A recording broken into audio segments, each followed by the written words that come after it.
Welcome back to Bangers Bricks, everybody. My name is Ben. In today's video, we're going to talk about two important things. The first thing, we finally reached 1,000 subscribers, everybody. I am so excited. We are prepping and getting ready for a 1,000 subscriber giveaway, and that's going to happen here in the next few weeks. And right after this, I'm going to tell everybody how to get into that free giveaway. The second thing is really the larger portion of our video. We are going to talk about how to build or how to create your Lego city starting from scratch. We're going to talk about finances, space, layout, materials, as well as finally getting down to the nitty-gritty and building that Lego city. So make sure you guys stay tuned. Let's get started. Here we go.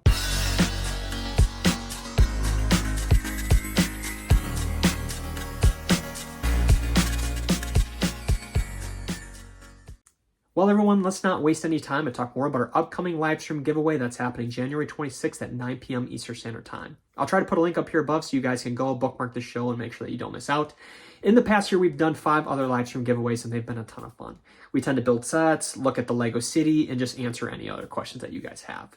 We've actually, during those live stream giveaways, given away $175 worth of Lego store gift cards and Lego sets. And I intend to add on to that in this live stream giveaway as well. We are actually going to be drawing for the first lucky winner. Yes, we're going to have 2. The first lucky winner will be winning a $50 Lego store gift card. The second winner that is drawn will win a $25 Lego store gift card.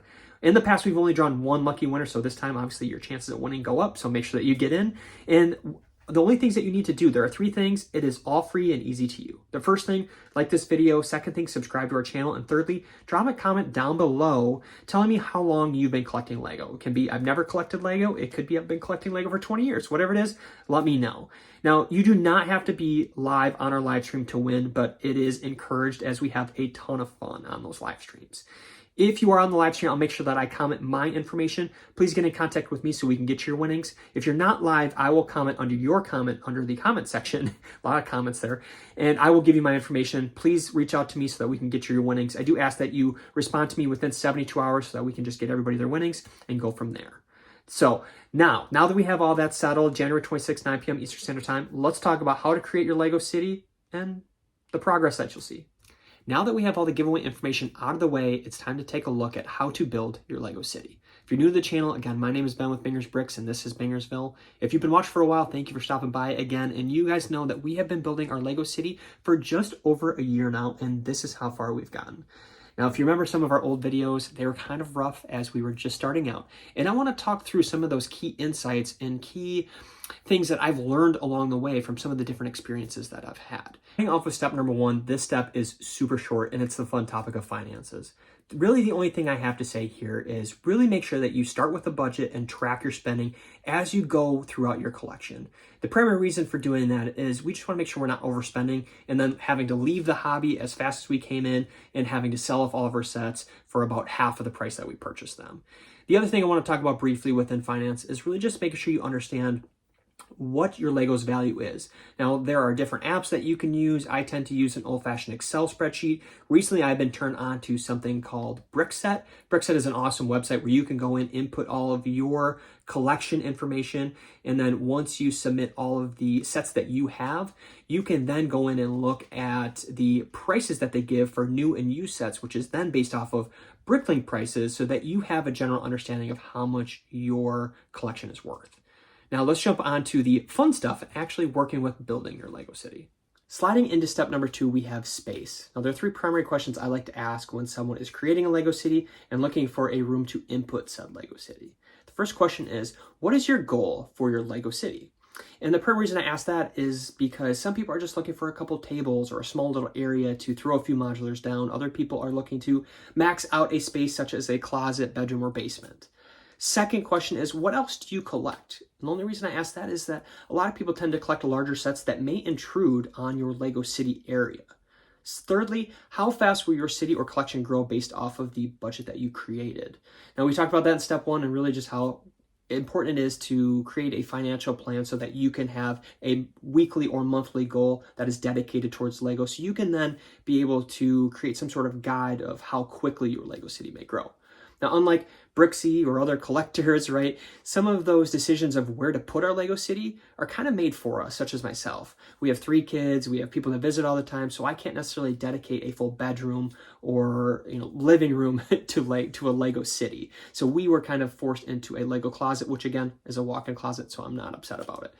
But when I first started in the Lego closet, right, I knew right away that I was going to max out this space very quickly. So my questions that I had to ask myself is, what happens when you max out the area that you have, or the plan that you have for that area, right? Are you able to create things like a second tier in your Lego city?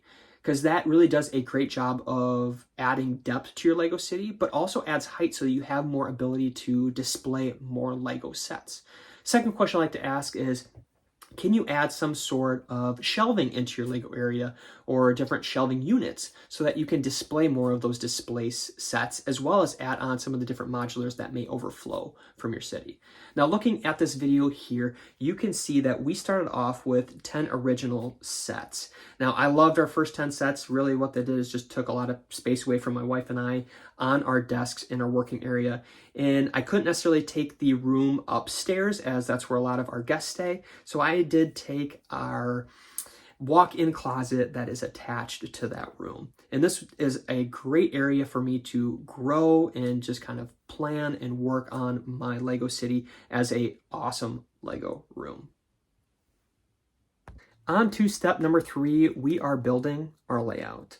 The line, honestly, between layout and space can be a little interchangeable or fuzzy, so please make sure you stay with me. But now that we know exactly where the Lego city is going to go, we can sit down, create a detailed plan as to where we want those modulars to fit on our Lego tables we'll be building. Now, step number 1 is actually taking a step back, so stick with me. We are going to take a step back and think about exactly what we want to include within our Lego city. Are you going to include things like parks or greenery areas? Are you going to add on that second tier right away? Are you going to put on a third tier depending on how much room you have?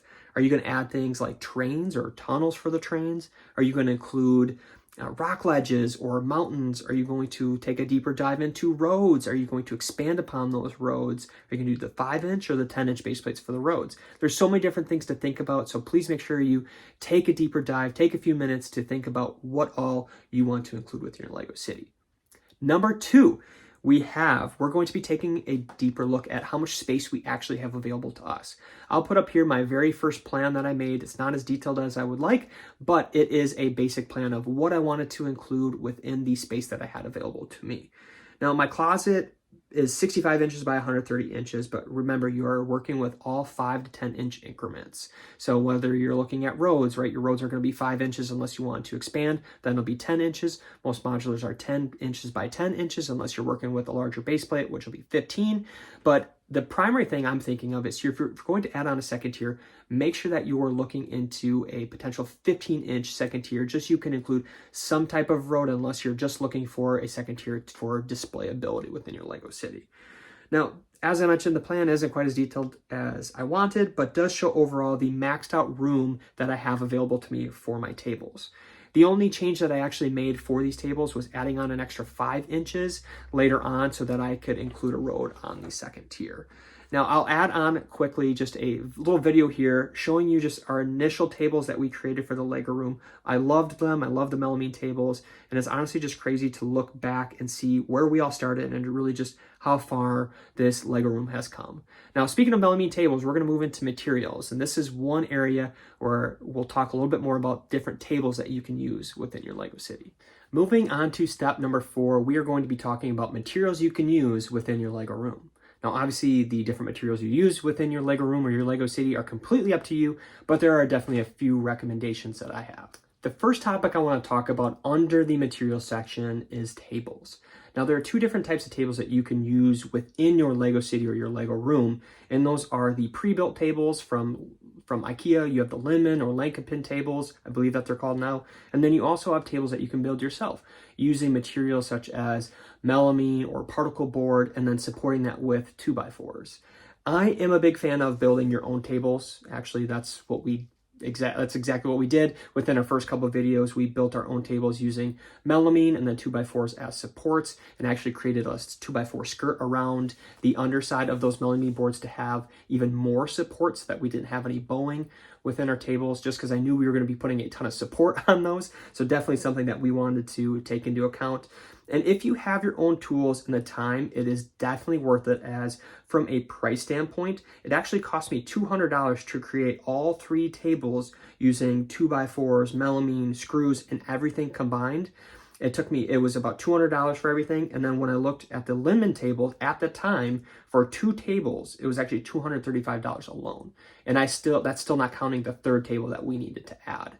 And since that was kind of a specific measurement for the outline of that table, it was actually going to be kind of impossible to do. We were going to have to buy another table, cut it down. So anyway, we ended up building everything ourselves and ended up saving some money in the long run as well.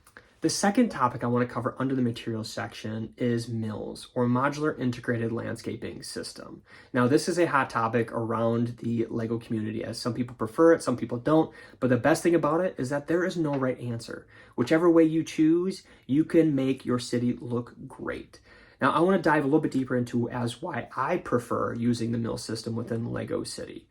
A couple examples I can give you are around the roads, right?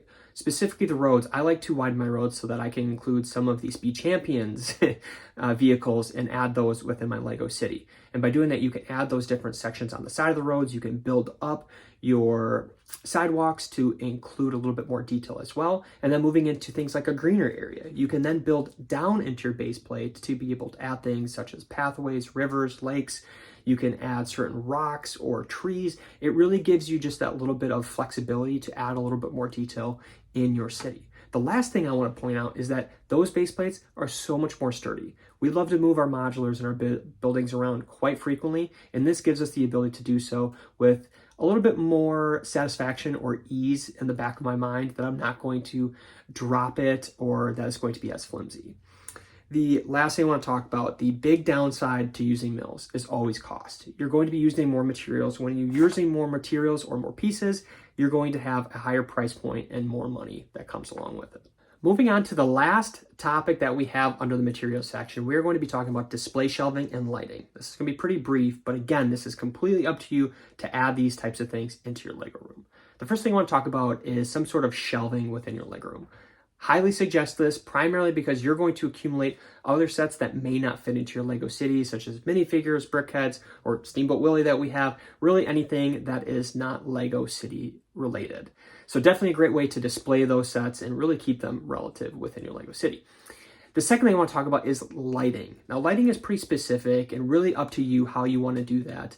In the past 6 months here, we have actually added a couple can lights into our Lego room. We've added some tape lighting just for cool effects. And then we've also invested in a couple ring lights right around like 10, 15 bucks. So for that $80 price range, you're able to add different light bulbs. You're able to add more lighting within the Lego room and really be able to record better videos if you have some of these different materials. Moving on to our last step, we have step 5. We're finally getting a chance to roll up our sleeves here and start building your Lego City. Now, the only thing I can suggest for you here is document everything that you do within your Lego City. Before you make any changes, make sure you have your camera there. Before you finish a project, take pictures, just because you're going to want to remember and you're going to want to share it to Facebook, to Instagram, to your friends, and show them some of the improvements that you're making within your Lego room.